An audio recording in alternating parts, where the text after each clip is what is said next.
Assalamualaikum warahmatullahi wabarakatuh. Alhamdulillah rabbil alamin. Nahmaduhu wa nasta'inuhu wa nastaghfiruhu wa nastahdihi. A'udzu billahi min shururi anfusina wa min sayyiati a'malina.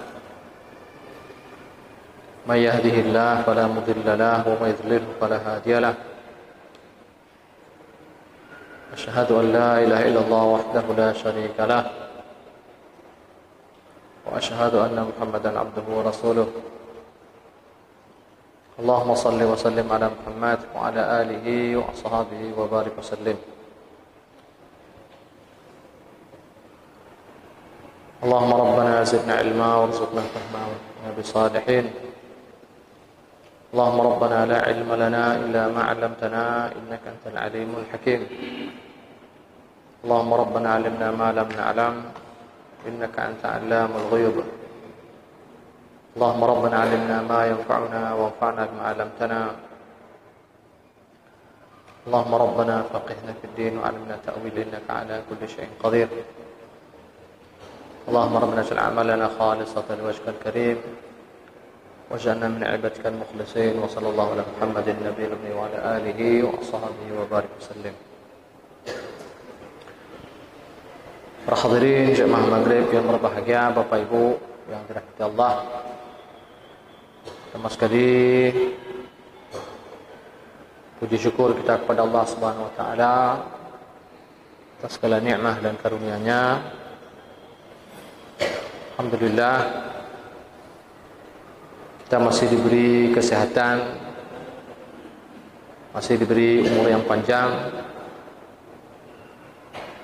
dan kita masih diberi kesempatan seperti hari-hari biasa sehingga kita bisa sampai ke masjid rumah Allah yang mulia ini. Salawat dan salam kepada Rasulullah sallallahu alaihi wasallam, kepada seluruh keluarganya, juga kepada seluruh sahabat-sahabatnya sekalian. Para hadirin yang berbahagia, jamaah maghrib yang dirahmati Allah, di pertemuan yang lalu kita sampai pada ayat 60. Kita membaca ayat 60 surah Al-An'am. Nah, di ayat 60 ini Allah berfirman, "A'udzubillahi minasyaitonir rajim. Wa huwa alladhi yatawaffakum bil-lail wa ya'lamu ma jarahtum bin-nahar thumma yab'athukum fihi liyuqda ajalun musamma thumma ilayhi marji'ukum thumma yunabbi'ukum bima kuntum ta'malun." Dan ini ayat kita katakan masih berkaitan rapat ataupun berkait erat dengan ayat sebelumnya, itu firman Allah, "Wa 'indahu mafatihul ghaib la ya'lamuha illa hu wa ya'lamu ma fil barri wal bahr wa ma tasqutu min waraqatin illa ya'lamuha wa la habatin fi dhulumatil ardi wa la ratbin wa la yabisin illa fi kitabim mubin." Nah, jadi di ayat 59 itu seperti yang sudah kita sampaikan di pertemuan sebelum ini, Allah di ayat tersebut menegaskan tentang kedalaman ilmunya, tentang keluasan ilmunya, dan juga pada masa yang sama Allah menjelaskan tentang detil pengetahuan Allah itu pada setiap apa yang Allah ketahui. Jadi Allah memberi contoh-contoh sederhana di sini. Allah katakan, "Wa ma tasqutu min waraqatin illa ya'lamuha." Jadi tidak ada satu daun yang jatuh melainkan Allah mengetahuinya. Wala habbatin fi dhulumatil ardh. Jadi begitu juga tidak ada biji yang tumbuh dari dalam perut bumi, Allah tahu tentang keberadaan habbah ataupun biji tersebut. Wala ratbin wala yabisin. Jadi tidak ada yang kering maupun yang basah, melainkan semuanya sudah tertulis di dalam ilmu Allah Subhanahu wa taala. Jadi Allah sudah tuliskan pengetahuan tersebut di sisinya. Nah, ini di ayat 59, dan Allah kemudian menyambung tentang pengetahuan Allah terhadap makhluknya. Nah, kalau ayat 59 ini Allah menyebutkan keluasan ilmunya secara umum, artinya Allah mengetahui segala-galanya sampai hal yang kecil daripada makhluknya itu diketahui oleh Allah Subhanahu wa taala. Nah, di ayat 60 Allah di situ lebih mengarah kepada pengetahuan dirinya tentang kita manusia sebagai hambanya. Nah, jadi kalau di ayat 59 itu secara umum, nah di ayat 60 ini Allah ingatkan kita tentang pengetahuan Allah tentang kita manusia. Allah katakan di sini, huwa alladzi yatawaffakum bil-lail. Jadi dialah Allah yang menidurkan kalian di malam hari. Jadi di sini kalimat yang digunakan itu adalah yatawaffakum. Ya. Nah, nanti ada wa ya'lamu ma jarahtum bin-nahar, dan dia mengetahui apa yang kalian kerjakan di siang hari.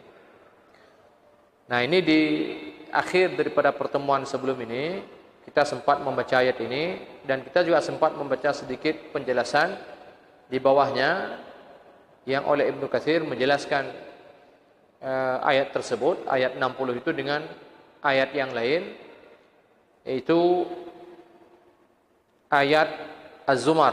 Ya. Jadi surah Az-Zumar ayat 42. Nah, di sana Allah katakan, Allahu yatawaffal anfus hina mautiha wallati lam tamut fi manamiha. Jadi, dan kalimat Allah tadi huwallazi yatawaffakum bil-lail, dia menidurkan kalian di malam hari. Jadi maksud jadi yatawaffa itu, wafa ini di antara makna wafa itu adalah dia al-qabd, dia mengambil, ya. Itu di antara makna. Jadi ada kalimat Allah di sana berkaitan dengan Nabi Allah Isa alaihissalam. Allah katakan, inni mutawaffik. Jadi sesungguhnya akulah yang mutawaffik, yang mewafatkan kamu. Nah, jadi maksud mewafatkan ini dalam pendapat yang kuat dikatakan Allah yang mengambil beliau. Al-qabd, ya, jadi Allah yang mengambil. Nah, sama juga dengan di sini.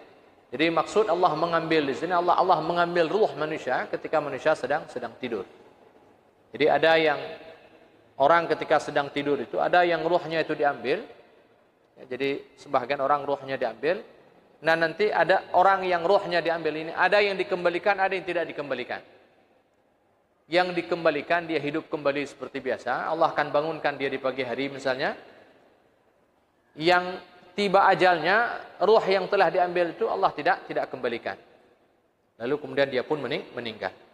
Nah, maka di ayat Az-Zumar itu, di surah Az-Zumar, Allahu yatawaffal anfus hina mautiha. Jadi Allah yang mengambil itu, yatawaffal anfus. Ya. Jadi dia yang mengambil jiwa-jiwa tersebut pada saat dia mati, wallati lam tamut fi manamiha. Jadi begitu juga yang tidak mati pada saat dia sedang tidur. Jadi pada saat sedang tidur ada yang diambil, ada yang tidak diambil. Gitu ya. Jadi fayumsikul lati qada 'alaiha al-maut. Yang diambil itu ruhnya ditahan sehingga dia tidak lagi kembali ke dalam jasadnya. Nah, adapun yang tidak mati, Allah sebutkan di ayat Al-An'am tadi ayat 60, Allah katakan di sini, Allah sebutkan di bawahnya juga wa yursilul ukhra ila ajalin musamma. Jadi yang tidak mati tadi ini dia dilepaskan. Jadi sampai kemudian disebutkan di sini liyuqda ajalun musamma. Sampai kemudian ruh itu dia menyelesaikan ajal yang dia telah ditentukan. Thumma ilaihi marji'ukum. Nah, setelah tiba masanya nanti kalian akan dikembalikan kepada Allah Subhanahu wa taala. Jadi maka dikatakan tidur itu kematian kecil. Ya, kematian kecil, dan ajal yang tiba pada setiap manusia itu dikatakan sebagai kematian yang besar. Tsumma yunabbi'ukum bima kuntum ta'malun. Kemudian Allah akan memberitahukan kepada kalian apa yang yang kalian kerjakan ketika di dunia dulu. Nah, ayat ini dan ayat di belakang para hadirin, jadi ketika Allah menceritakan tentang kedalaman ilmunya, tentang pengetahuannya terhadap seluruh makhluknya tanpa kecuali manusia. Nah, ini masih terkait dengan beberapa cerita di belakang tentang bagaimana orang-orang musyrikin pada ketika itu yang menentang dakwah Nabi sampai mereka datang kepada Nabi untuk meminta agar azab itu disegerakan kepada mereka. Saya lupa ayat tentang azab itu. Famtir alaina hijratan minas sama. Jadi ada kalimat seperti itu. Famtir alaina hijratan minas sama atau apa begitu ya. Jadi turunkan hujan batu dari langit kepada kami dan seterusnya ada.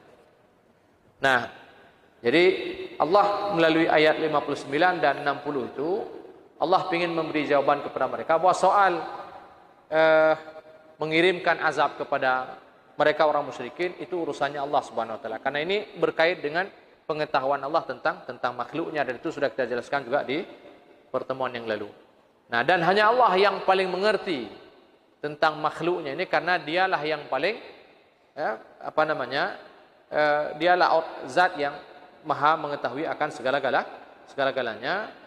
Nah, jadi semua yang ada di alam ini, jadi semua makhluknya. Nah, kira-kira itu yang di antara poin yang Allah ingin sampaikan dari dua ayat ini, keterkaitannya dengan ayat di belakang. Nah, di sini saya akan coba bacakan sedikit ya, di beberapa penjelasan yang disebutkan di dalam buku ini. Jadi di antaranya disebutkan di sini. Nah, di sini dikatakan bahwa ada satu hadis disebutkan, An Nabi sallallahu alaihi wasallam qaal, ma'a kullu insan malak idza nama akhadha nafsah wa yuraddu ilayh fa in adina Allah fi qabdi ruhihi qabadahu wa ila rudda ilayh. Fadzalika qawluhu walladzi yatawaffakum bil-lail. Nah, ini disebutkan di sini bahwa Nabi dalam satu hadis mengatakan pada bersama setiap manusia itu ada seorang malaikat. Idza nama akhadha nafsah. Jadi tugas malaikat ini apabila seorang tidur itu ruhnya itu diambil. Dan ini tentu peristiwa yang gaib, kita tidak ngerti ini prosesnya seperti apa, teknis kerjanya seperti apa. Fa in adzina Allah fi qabdi ruhi qabadahu. Jadi ketika Allah memberi izin kepada si malaikat ini untuk kemudian mengambil ruh ini, artinya mengambil untuk tidak dikembalikan, maka dia akan mengambilnya. Dan kalau dia tidak mendapatkan izin, maka rudda ilaih. Maka ruh itu dikembalikan kepada jasad yang tadinya dia diambil dari jasad tersebut. Fadzalika qaulu ta'ala, dan inilah yang dimaksudkan dalam firman Allah, walladzi yatawaffakum bil-lail. Jadi dialah yang menidurkan kalian di malam hari. Nah, di sini ada beberapa ayat yang dikutip oleh Ibnu Katsir dalam menjelaskan ayat tersebut. Misalnya disebutkan di sini bahwa, nah sebelumnya dikatakan di sini, wa walladzi yatawaffakum bil-lail wa ya'lamu ma jarahtum bin-nahar. Jadi Allah yang menidurkan kalian di malam hari dan mengetahui apa yang kalian kerjakan di siang hari. Ay wa ya'lamu ma kasabtum min al-a'mal bin-nahar. Wa hadhihi jumlah mu'taridah dalla ala ihatati 'ilmihi ta'ala bi khalqihi fi lailihim wa naharihim. Jadi dikatakan ini adalah dalil akan pengetahuan Allah terhadap hambanya, terhadap kita manusia ini, baik ketika kita di malam hari maupun ketika di siang hari. Fi hali sukunihim wa fi hali harakatihim. Jadi Allah mengetahui di ketika kita sedang sukun, ketika kita sedang tidak bergerak, dan Allah juga mengetahui tentang kita ini pada saat kita sedang bergerak. Nah, para hadirin berbahagia, ketika bergerak mungkin kita mengetahui tentang diri kita, walaupun sebenarnya kita juga tidak paham betul tentang diri kita ini karena kita bergerak. Nah, tetapi Allah juga mengetahui tentang pada saat kita sedang tidak bergerak, dan itu tidak diketahui oleh manusia. Nah, jadi setiap individu itu, setiap kita ini, kita tidak mengetahui tentang diri kita ketika kita sedang tidur. Dan yang paling uniknya para hadirin, kita tidak bisa membuat diri kita ini bangun kalau kita tidak dibangunkan. Nah, jadi tanya hanjat apa budah roh. Jadi ketika sedang tidur, kita tidak bisa membangunkan diri kita sendiri. Jadi mungkin kalau kita pergi tidur, kita bisa. Saya katakan jam sekian saya mau pergi tidur. Kita bisa bilang begitu, gitu kan? Kita langsung pergi tidur pada jam yang kita telah sebutkan tadi, pada jam yang kita telah tentukan. Lalu kita pun merebahkan badan. Kan? Kita paling tidak secara fisik kita sudah berada di atas tempat tidur. Tapi untuk kemudian membangunkan diri, kita tidak bisa membangunkan diri. Kalau kita tidak dibangunkan. Jadi, karena tidak ada siapa yang bisa masuk ke alam tidur. Jadi, tanya hajat pertama, walaupun itu terjadi pada diri kita ini. Jadi, tidur ini juga salah satu peristiwa yang gaib yang dialami oleh manusia. Tapi itu kita mengalaminya. Tapi kita tidak bisa mengintervensi tidur, maksud saya.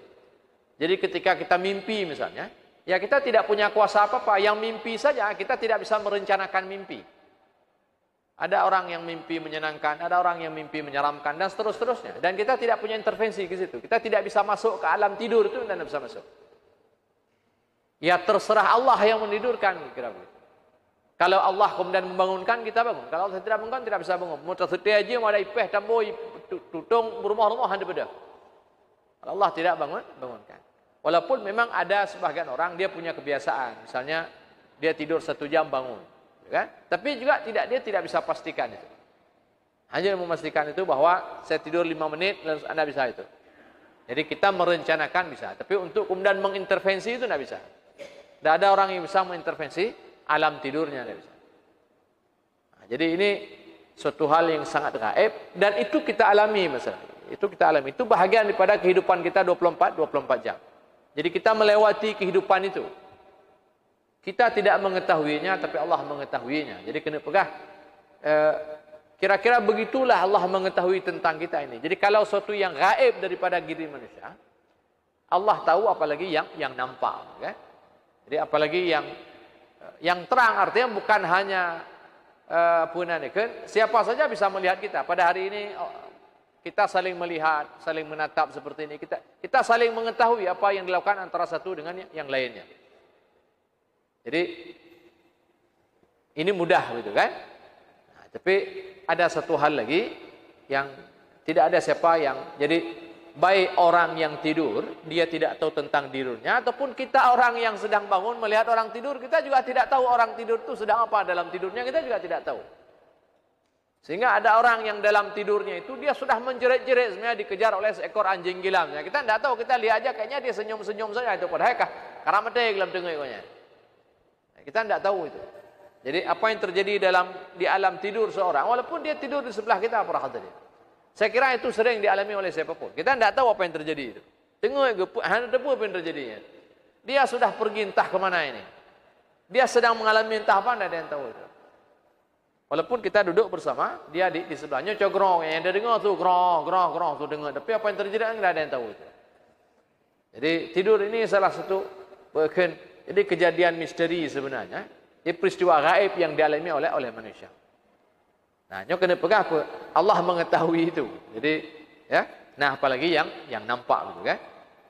Nah, jadi kembali lagi pada cerita tadi bahwa ini Allah ingin menegaskan tentang pengetahuan Allah terhadap apa yang terjadi pada manusia. Jadi Allah tahu segala-galanya. Jadi apa yang kita tidak tahu tentang diri kita, Allah tahu. Dan sampai pada persoalan ada yang dimatikan, ada yang dihidupkan kembali. Dan itu pasti berkaitan dengan persoalan ruh. Ya, dan di sana Allah menyebutkan was'alunaka 'anir ruh qul ruh min amri rabbi wa ma utitum minal ilmi illa qalila.